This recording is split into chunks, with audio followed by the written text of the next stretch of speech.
పిఠాపురం నియోజకవర్గ నాయకులకు, కార్యకర్తలకు అందరికీ పేరు పేరున నమస్కారాలండి.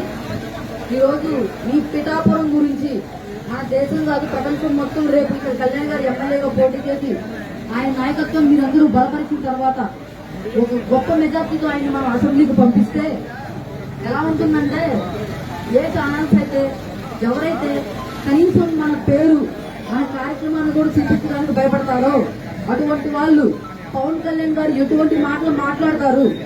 జనాలు ప్రజలందరూ సినిమాలకు వెళ్ళి హాల్కి వెళ్ళి సినిమాలు చూస్తాం కదా ఎంటర్టైన్మెంట్ కోసం. అలాగే ఇక అందరూ లోక్సభలో ఏం జరుగుతుంది, చట్టసభలో ఏం జరుగుతుందని చెప్పని ఆ టీఆర్పీ రేట్లు పగిలిపోయేలాగా అందరూ చట్టసభల గురించి మాట్లాడుకోవడం చూస్తాం. మన పార్టీ ఎలాంటిదంటే ఏదో అనుభవం ఉన్నటువంటి నాయకులు, రాజకీయవేత్తలు వచ్చేసి మన పార్టీ గడ్డ పట్టుకుని ఎవరు మోయలేదు.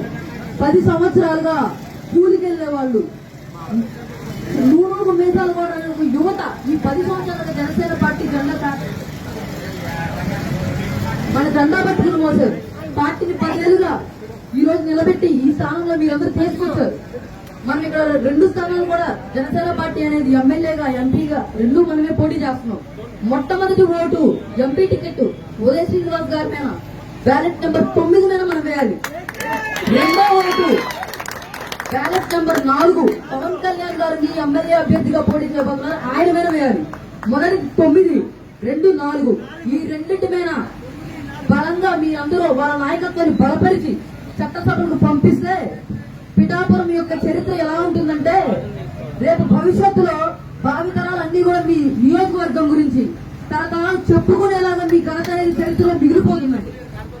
ఇంకొక విషయం ఏంటంటే, మేము అవి చేసే ఇవి చేసి ఇవన్నీ నేను ఎక్కువ మాట్లాడదలుచుకోవట్లేదు గత ప్రభుత్వాల గురించి కూడా. ఒక్కటే మాట, ఇంకొక వారం రోజుల్లో ఓటేస్తున్నాం, ఒక్క వర్షం పడితే వాళ్ళ బతుకులు తెలుస్తుంది మనకి. ఒక్క వర్షం గట్టిగా ఒక్క వాన పడింది అనుకోండి, వీళ్ళ బతుకులు ఏంటో మనకు తెలుస్తుంది. ఎందుకంటే రోడ్డు నిండా గుంటలు, చెట్లు మీద మనం రోడ్డు పక్కన డ్రైనేజీ వ్యవస్థలు అంటే మన వాళ్ళ ప్రభుత్వం గురించి మనం విమర్శించడం కాదు, ఇంకా మనం అలాగే బతుకుతున్నాం.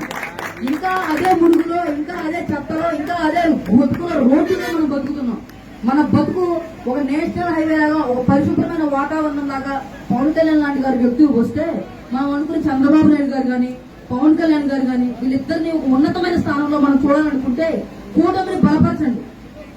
ఖచ్చితంగా రాష్ట్ర భవిష్యత్తు వీళ్ళిద్దరు కలిసి తిరగరాస్తారు. జై జనసేన.